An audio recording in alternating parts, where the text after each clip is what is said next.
Yo, what's going on, everybody? We got the upkeep and build cost on the screen right now. This base is meant to be super cheap, really easy to build, and by building it up against a stone, you will be able to reduce the high quality metal cost.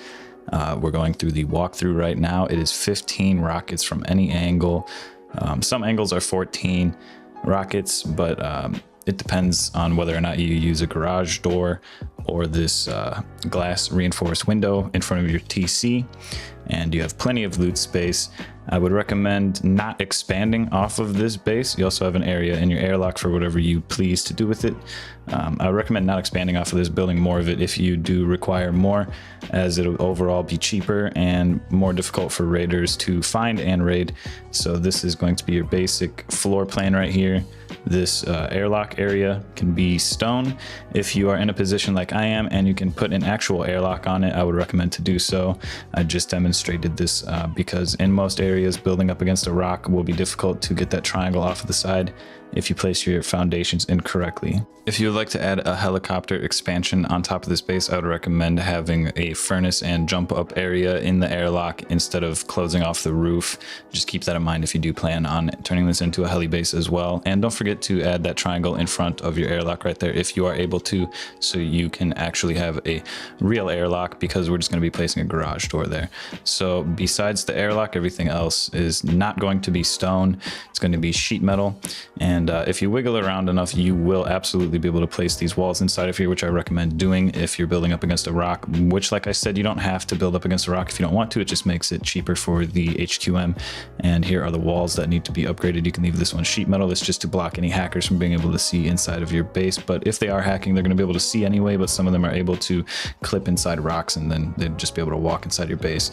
So these are the ceilings that you need to upgrade to HQM, and these are the only ones. If you would like to save a tiny bit of HQM, you can just honeycomb this off with sheet metal instead, and you can also do that for the rest of this part of the roof as well. I would recommend doing the walls in HQM and the foundations in HQM instead of honeycombing, because it will make the base smaller, harder to see from further away, and it's just overall cheaper to do it in HQM. The rest of the base will be sheet metal. You have 2 loot rooms, which you can just leave the, however you're going to build it, you can just leave the inside of it sheet metal.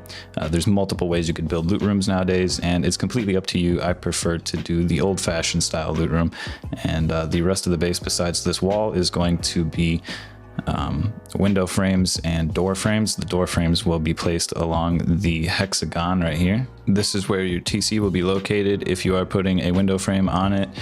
When building your twig, I would suggest placing the TC down and making sure that you can place the window frame if that's what you plan on doing. Otherwise, you can just place a garage door here. It has the same effect. The window frame is just slightly stronger if you do have the BP for the glass window. If you're using the garage door, make sure that it doesn't clip through and you point the lip of the garage door out instead of in. But for the purposes of this video, we will be using a window frame, as it is slightly stronger, and anybody coming in through the sheet metal aspects of the base will be required to blow through this. And if it is a garage door, it's slightly weaker, so I suggest trying to get the BP for the reinforced glass window. You can put a garage door here if you want to. It's not necessary. This is where our workbenches and stuff are going to go, because it can be splashed, but depending on which angle they come through, it might not be able to be splashed. So if they do blow in through that room from the outside, I would recommend putting the garage door there. And here you can choose to put whichever type of thing you would like to do. A garage door is the simplest option, but if you are not able to place that triangle on the outside, you may want something that closes faster, like just a regular double door. And if you do have armored doors, it does make this base stronger from being door rated, and then in that case you may want to try building something else. If you have armored doors, this base is really just like a no BP base besides garage door or a reinforced glass window. So at this point, we are done with the base itself, and you can start decorating the interior however you would please to do. I would suggest starting with your tier 2 workbench, and then once you get to tier 3, you will be able to throw it in on the side, and then you'll be able to fit some large boxes in here as well. The purpose of this base is something that you can throw up really quickly, really easily, that is quite strong for how super cheap it is, and the amount of loot space that it does provide is quite substantial for the cost of it and for the raid cost of it. So I would suggest building this base if you get raided a lot, because it's really easy to put back up again. If you want to build multiple bases that are decently strong, that have a lot of loot space, then this is a good base design for that. If it's just something you want to throw up real quick on a server you're probably not going to be playing on that much, and you don't want to invest too much time into building a base, but you still want it to be secure just in case you decide to come back to the server, this is the base for you. It has everything you need. It's quite, like I said, it's quite strong for how small it is and how little it requires to be built.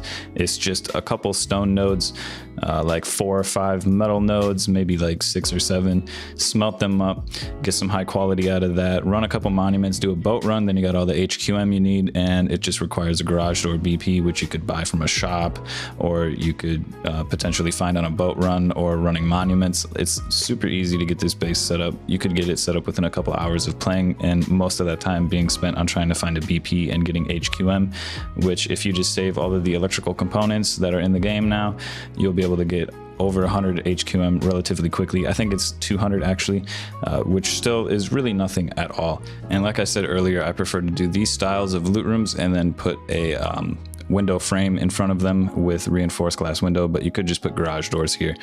This is just slightly stronger, and if people are raiding from the outside in, it is going to be beneficial to do it in this way. I would upgrade this one to armored just in case they're door raiding you. They would be able to splash damage the garage door and this wall, and then start splash damaging the next loot room. So after that, you just throw your reinforced glass windows down.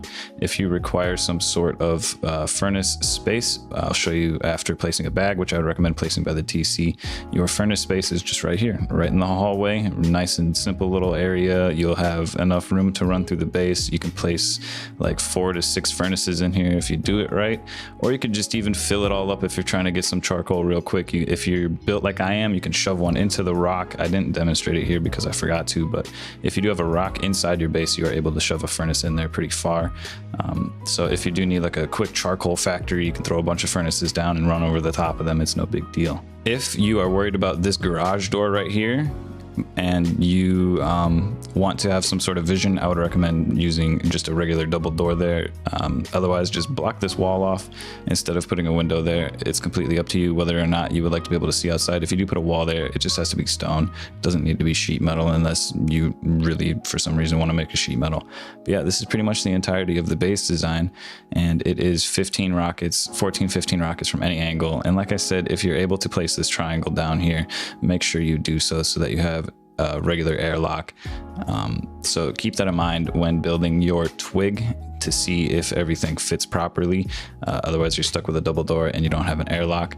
The reason I chose to put the double door there is because it's, if you can open it inward and you die, then you can just spawn in your base, open the garage door, and as the garage door is open, you can close the door from the inside really quickly. So don't think that there is no sort of raid defense whatsoever. If you do start getting deeped on, just make sure you're closing garage doors behind you as you're opening ones in front of you, and you will be all bueno. And maybe even try to get a shotgun trap or 2 in there, buy one from the outpost, and just fly your heli back to your base. If you don't have a heli, well, boy, you better be running during the nighttime. Another thing to keep in mind that a ton of people forget to do is when leaving your base, make sure you're closing all of your garage doors, because if you do leave them open and someone starts door raiding you, well, then it kind of defeats the purpose of the base. So just make sure you're closing all the garage doors every time you're leaving your base. And one more time, here is the cost of it. Super cheap base design. I built this base design because a lot of the times when I'm playing Rust, I'm just on a server for a day or 2 and I don't want to invest all of my time into a huge base. This doesn't require any crazy sort of honeycombing or anything. It's just a simple 15 rocket base with a ton of loot storage. So if you do get into some crazy PvPs, you have a base you can come back to that is somewhat strong, and like I said, it doesn't require any external honeycomb. If they splash damage the outside of it, it doesn't really matter when they're coming in, because you got the window on that side, you got the garage door on this side. If they go through the garage door, it's the same cost as going through the left side of it. It's all mathed out and everything.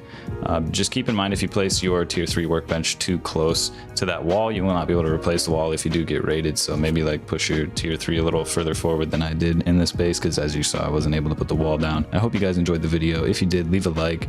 Drop a comment on your thoughts of the base. Let me know what you would like to see in the future, and I'll catch you guys in the next one.